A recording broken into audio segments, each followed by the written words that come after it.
Trey had only been in his grandfather's house for 2 days, but it already felt like the walls were closing in. The place had been abandoned since the funeral.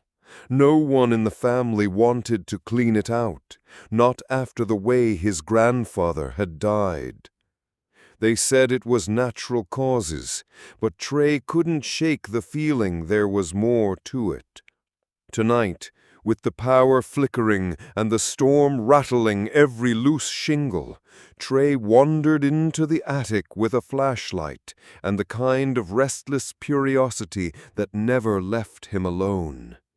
The attic smelled of mothballs and mildew, the air stale and heavy like a room that hadn't been opened in decades. Dust floated in lazy spirals with every step he took, disturbed from the stacks of boxes and broken furniture that filled the space. That was when he found the box of tapes. They were stacked haphazardly near the far wall, a collection of old VHS cassettes coated in gray dust. Some were home movies, labeled in neat handwriting: Christmas 1989, Sarah's birthday, trip to the lake. Harmless nostalgia, the kind of thing families usually forget in attics like this. But one tape stood out. It was blacker than the rest, the plastic casing warped and scratched, as if someone had tried to burn it. Across the label, written in thick black marker, were 3 words: "Do not rewind." The handwriting was his grandfather's. He recognized it instantly. He ran his thumb across the label, tracing the jagged letters. Why would his grandfather leave something like this up here? And why the warning? His first thought was that it was a joke, some old prank his grandfather had cooked up. But as the storm thundered outside, the attic groaning around him, the tape felt heavy in his hand, heavier than it should have been. He should have put it back. He knew that. But curiosity had always been his downfall. By the time he carried the tape downstairs, the house was darker than before. The power had knocked out half the power, leaving only a few lamps still alive, flickering weakly like candles. In the living room sat an old box TV, the kind with wood-paneled frame. The VCR was still plugged in beneath it, its little red light glowing steadily, even though the power in the rest of the room was gone. Trey hesitated, the tape cold in his hands. For some reason, his skin prickled the longer he held it, like static electricity building against his palms. Then, without thinking it through, he slid it into the machine. The VCR whirred, the screen blinking to life with a violent burst of static. For a moment, he thought it wasn't going to work. But then, an image. A room appeared. Not a set, not a stage, just an ordinary living room, a lot like the one Trey was sitting in now. The camera was shaky, handheld, moving slowly as if searching for something. No one was in frame, but the sound was there. Faint breathing, heavy and uneven, too close to the microphone. Trey leaned forward, frowning. His grandfather had been into camcorders years ago, but this didn't look like his work. This didn't look like anyone's home video. The tape crackled, the image warping, and then came the sound. A scream, sharp, raw, and human. It came so suddenly that Trey flinched back. The sound seemed to echo in the room itself, bouncing off the walls like it had come from inside the house. The camera on screen jolted violently, spinning toward the source of the scream, but before the image could clear, the screen snapped back to static. Trey sat frozen, his pulse hammering in his throat. For a moment, he thought the scream had come from upstairs. And then, faint but undeniable, he heard steps in the attic. Trey didn't move at first. He just sat, staring at the flickering static, trying to convince himself the scream was part of the tape, not something leaking into the house. He had nearly convinced himself when his phone buzzed on the coffee table, lighting up the room in a pale blue glow.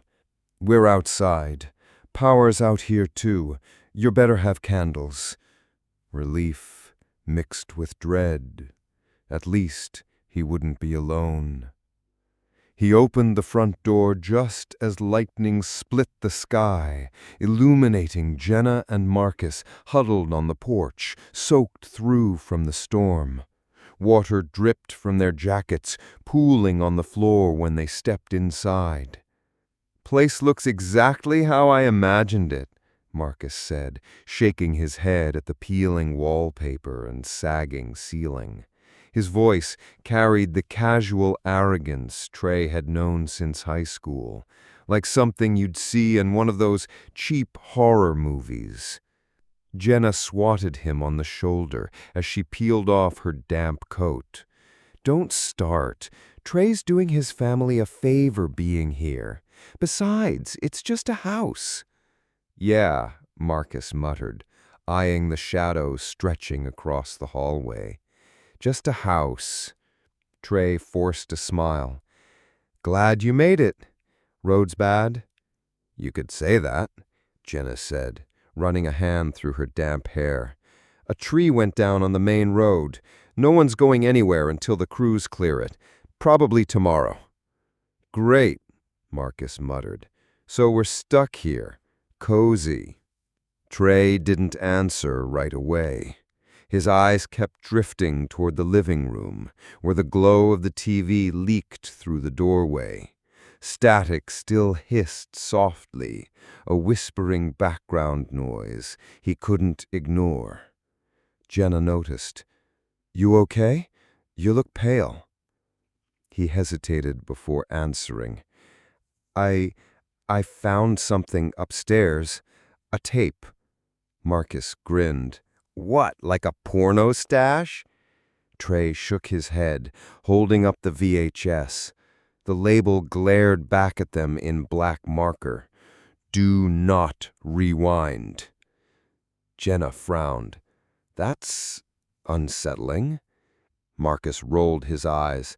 "So what? It's probably just some dumb family joke. People write stuff like that all the time."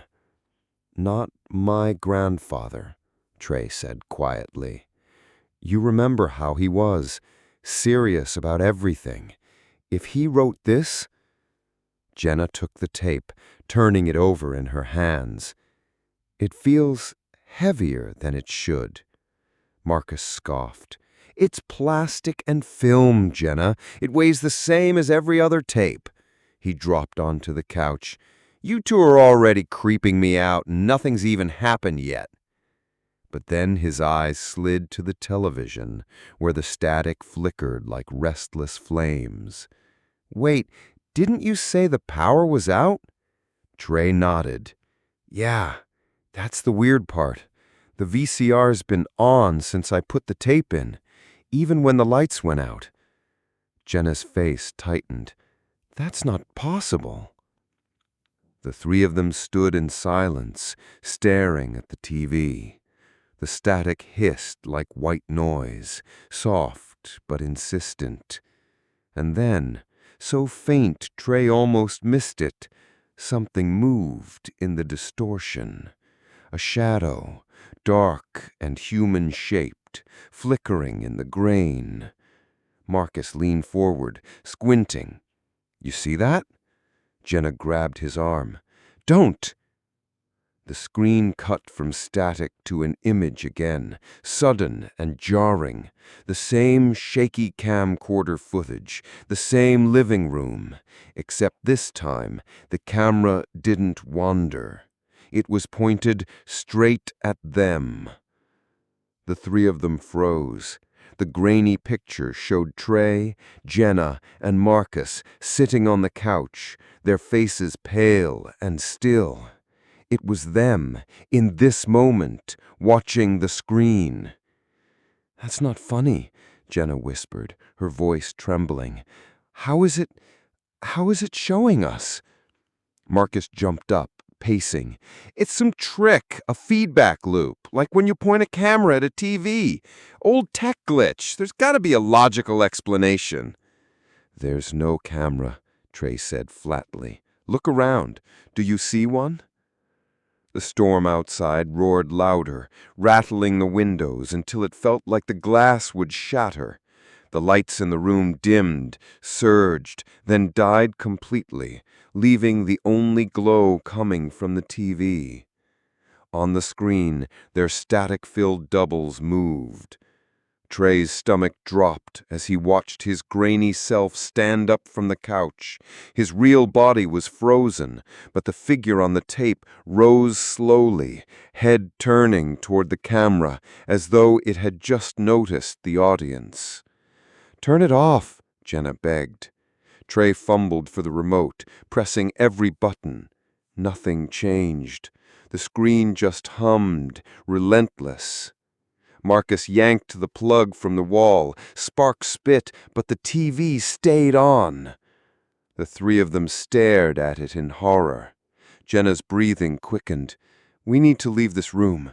"We can't," Marcus snapped. "The storm, the roads, it's not like we can just walk out. And whatever this is, it's just tech messing with us. There's no such thing as haunted tapes." But his voice lacked conviction. The screen flickered again. This time, words crawled across the static, scratched into the picture like etchings burned into the film itself. "The director is watching." Jenna gasped. Marcus swore under his breath. Trey's mouth dried. His grandfather's warning echoed in his head. "Do not rewind." But he couldn't shake the feeling that the tape wasn't asking. It was demanding. Somewhere deep above them, the attic floorboards creaked. Slow, deliberate footsteps, moving closer. The silence after the attic creak was suffocating. None of them dared to move. The only sound was the hiss of the TV, whispering static that seemed to seep into their bones. Jenna finally spoke, her voice barely audible. "We should go upstairs. If someone's here—" "Absolutely not," Marcus snapped. "We stayed down here where we can see the exits. I'm not walking into some drafty attic because you think you heard footsteps." "I didn't think. I heard," she said sharply. Trey barely registered their bickering. His eyes were locked on the tape, the words still burning across the screen. "The director is watching." And then, without warning, the screen flickered. The attic appeared in grainy black and white. The handheld camera swayed slowly across the cluttered rafters, the image juddering with every step. The lens drifted toward the box where Trey had first found the tape. Only now, the box was empty. Jenna gripped Trey's arm. "That's right now. That's live." "No," Marcus said, though the denial sounded weak. "It's just pre-recorded footage." As if in answer, the camera turned toward the attic stairs. The three of them froze, because on screen something was coming down. A shadow at first, long, too tall, bending unnaturally as it moved. The sound on the tape grew louder, the thump of slow, deliberate footsteps. The figure never came into full view, always half obscured by static, but the outline was wrong, too thin in some places, too wide in others, as though the tape itself was struggling to contain it. Jenna gripped Trey's arm. "It's here!" The sound above them confirmed it, a weight dragging across the attic floor.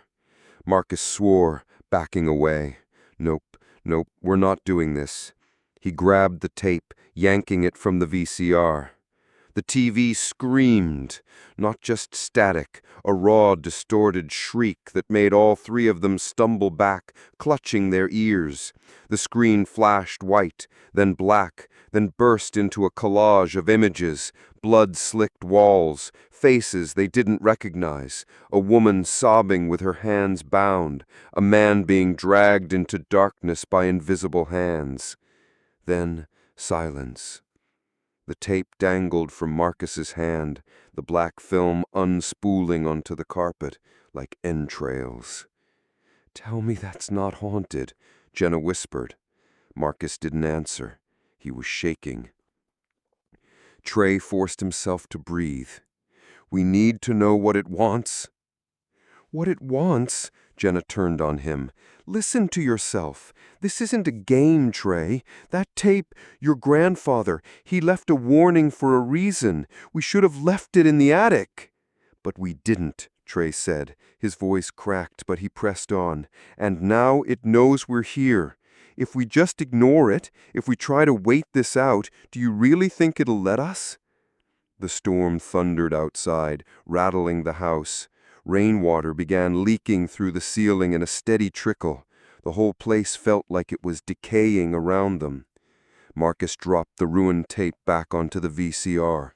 "Then we destroy it, smash it, burn it, whatever it takes. This ends now." But when Trey glanced at the television, his stomach lurched. The tape was still playing. Even with its film torn and spilling across the floor, the screen showed the attic again. Except this time, the camera wasn't drifting. It was rushing, lurching down the stairs in jagged, jarring bursts, as though sprinting toward them. "Run!" Trey shouted. The three of them bolted into the kitchen just as the living room lights flickered back on with a sickly yellow glow. Behind them, the TV's distorted audio bled into the house, heavy, panting breaths, getting closer. They slammed the kitchen door and shoved the old oak table against it. Jenna clutched Trey's sleeve, her knuckles white. "We're not safe. You know we're not safe." Marcus pressed his back against the wall, sweating. "I don't get it. I pulled the damn tape out.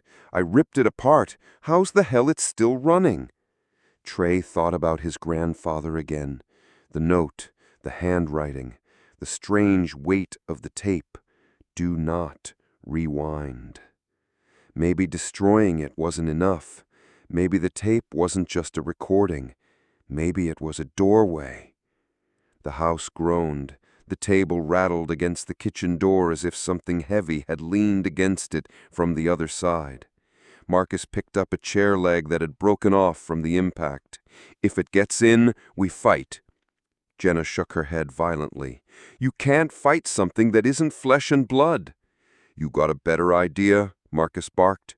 The lights flickered again, plunging them into darkness. Trey fumbled with his flashlight, its beam shaking as he swept it across the kitchen. For a split second, he saw it. A figure in the corner. Tall, faceless, arms too long, limbs twitching like broken film stuttering on repeat. The beam wavered, and it was gone. Trey's throat closed up. "It's in here with us," Jenna whimpered, clutching his arm. Marcus swung the chair leg wildly at shadows. The sound of the VCR clicked from the other room, a mechanical whir, unmistakable. It was rewinding. "No, no, no, no," Trey muttered. The tape shrieked again as it spun backward. Images bled through the kitchen walls, like the house itself had become a screen. They saw themselves on the walls, grainy duplicates, terrified, barricading the door, except in the projection, Something was behind them. "Don't look at it! Don't watch!" But Jenna was already staring, transfixed, her mouth open in silent horror. On the wall, her double turned her head slowly, eyes black voids, bleeding static. Jenna screamed. The lights exploded, glass rained across the floor. When the darkness cleared, she was gone. Only her coat remained on the tiles, damp from the storm. Trey and Marcus stood frozen, the kitchen door still blocked, the TV still hissing from the other room. Trey whispered, his voice breaking, "It's taking us one by one." "No, no, we can stop this," Marcus turned on him, wild-eyed. "I don't care what it takes. We kill that tape before it kills us." But Trey wasn't listening, because through the static, faint but clear, he heard his grandfather's voice. "You're next." The house had gone deathly quiet. No thunder, no rain, no creaks of the storm outside. Only the hiss of static bleeding faintly through the walls, like the whole house was breathing in sync with the tape. Trey stumbled toward Jenna's coat, his flashlight beam quivering over the empty fabric. His chest heaved, fighting against the rising panic. She was just gone, as if the tape had cut her out of the reel of reality. Marcus kicked the table away from the kitchen door. His face was pale, his jaw clenched hard enough to crack teeth. "We're ending this, now." "Marcus, wait!" But he was already charging into the living room, chair leg raised like a weapon. The TV glowed in the darkness, the VHS spinning backward, its gears grinding with unnatural force. On the screen, Marcus himself, grainy and hollow-eyed, wielding the same chair leg. Trey froze in the doorway, his stomach dropping. The tape wasn't just showing them, it was directing them. Marcus swung the chair leg down with a roar, smashing it against the television. The glass shattered in a spray of sparks and smoke. For a heartbeat, he thought it had worked, until he realized the glow hadn't died. The light wasn't coming from the TV anymore. It was bleeding out of the tape. The cassette lay in the broken VCR, film unspooling across the carpet, glowing faintly like veins pulsing with electric static. Images stuttered across the strips of tape themselves, faces screaming, doors slamming, Marcus and Trey frozen in terror. Marcus staggered back, the chair leg falling from his hands. "That's not possible," he whispered. The tape jerked violently, as though yanked from the inside. The strips of film snaked across the floor, writhing toward Marcus. "Move!" Trey shouted, but Marcus wasn't fast enough. The film coiled around his ankle, pulling tight like barbed wire. He screamed, clawing at it, but the tape only tightened, cutting into flesh. The static surged louder, almost deafening, as the film dragged him across the floor toward the shattered TV frame. Trey lunged, grabbing Marcus's arms, pulling back with every ounce of strength. Blood smeared under his grip where the tape had torn skin. "Don't let go," Marcus begged. His face was red, veins bulging as he kicked wildly. "Please, Trey, don't!" The force was too strong. Trey's grip slipped, and with one final pull, Marcus was yanked forward. His body slammed against the broken TV, and then he was gone. The only thing left was the echo of his scream and the faint smell of ozone. Trey collapsed onto the carpet, shaking violently. He was alone now. For a moment, there was silence again. And then the television flickered to life, its shattered screen somehow whole again, glowing with unnatural light.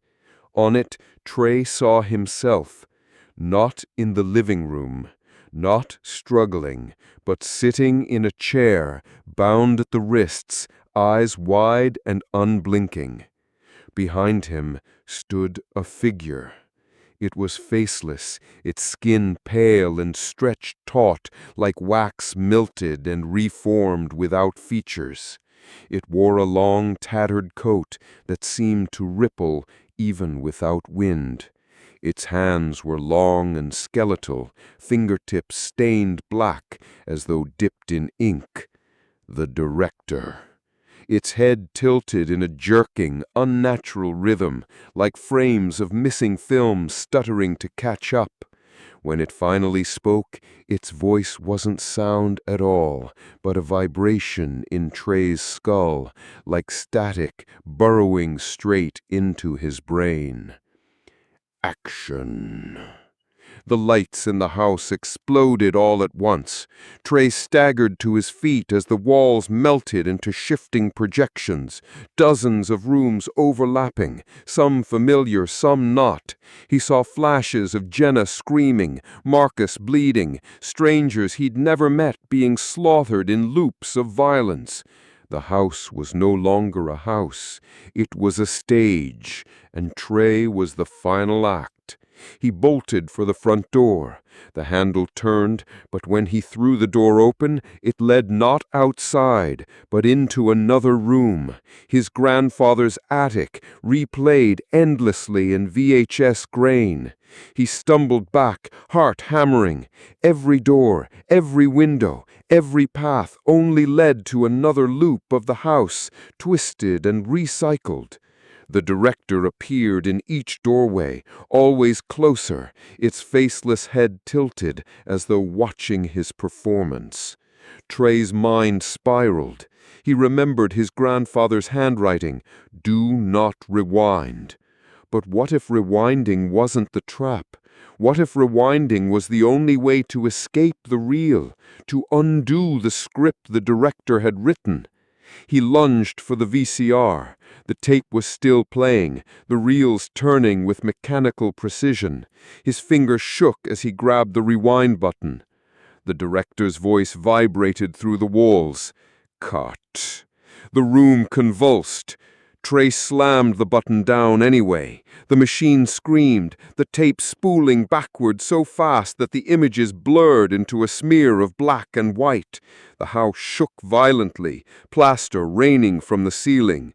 Trey clung to the VCR as the director's faceless form surged forward, arms outstretched. The screen filled with blinding white. For a moment, Trey felt himself unraveling, every memory tearing loose, every thought shredded into static. He was falling backward through scenes of his life, replaying moments with Jenna, Marcus, his grandfather, all flickering past too fast to grasp. And then, silence. The tape stopped. Trey opened his eyes. He was in the attic again. Dust floated in the air. The storm still raged outside.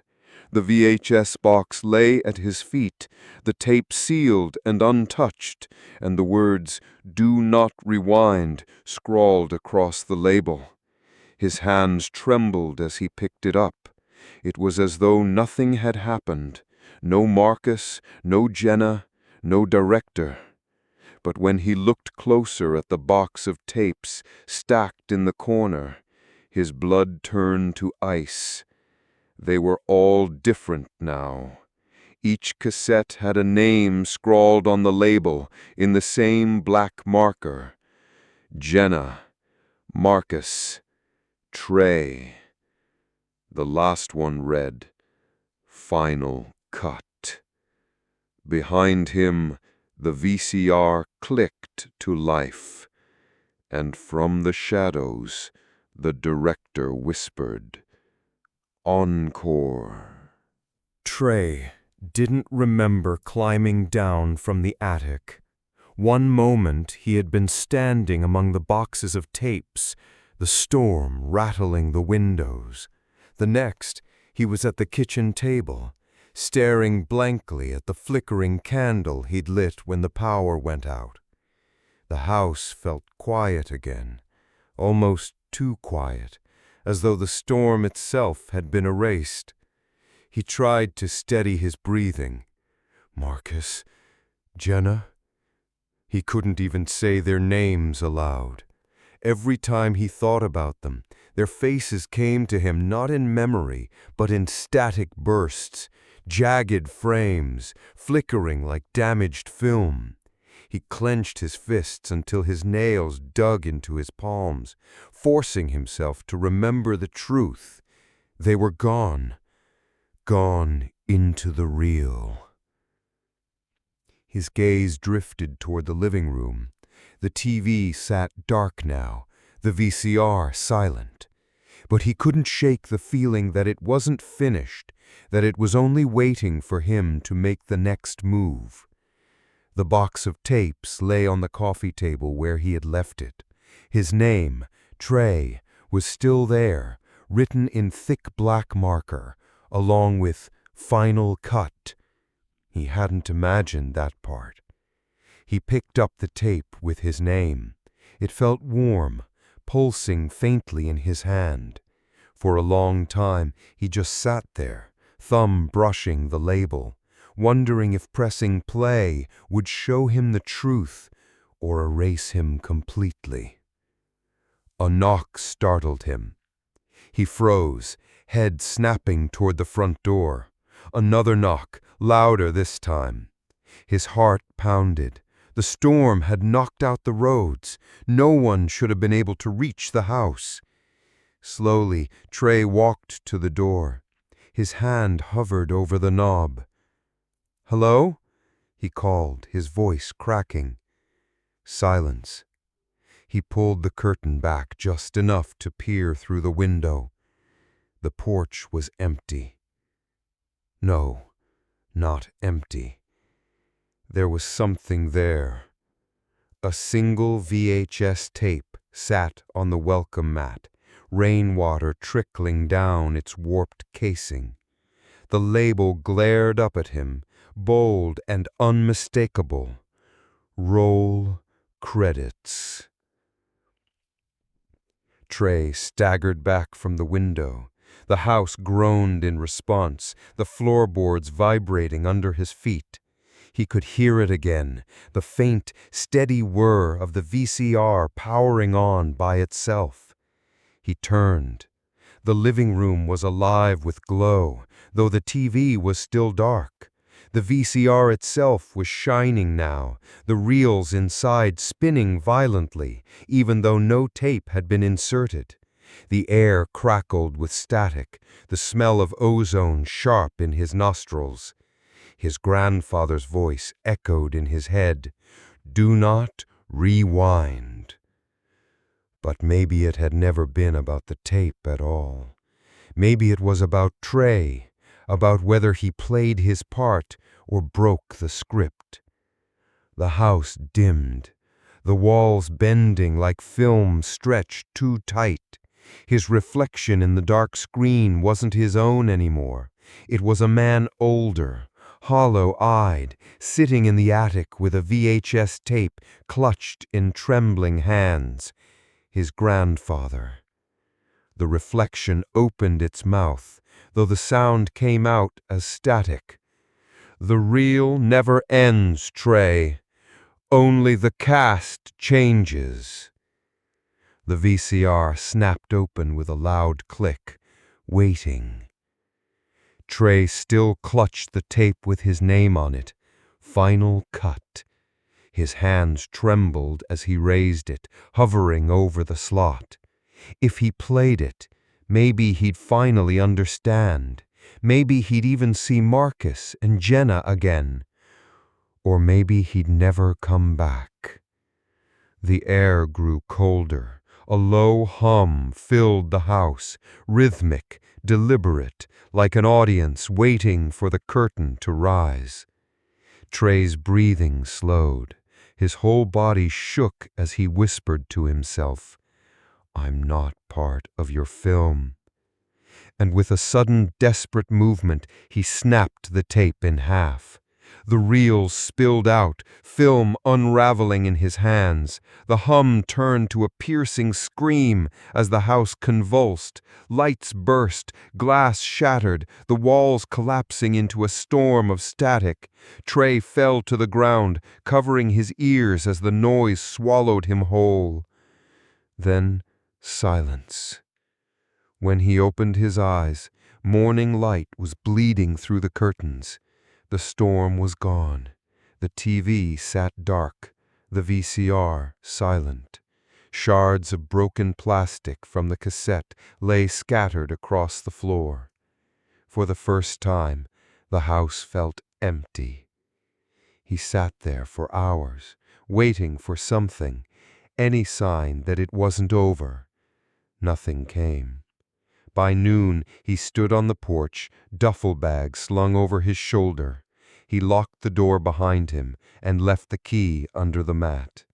His family could decide what to do with the house. He wasn't coming back.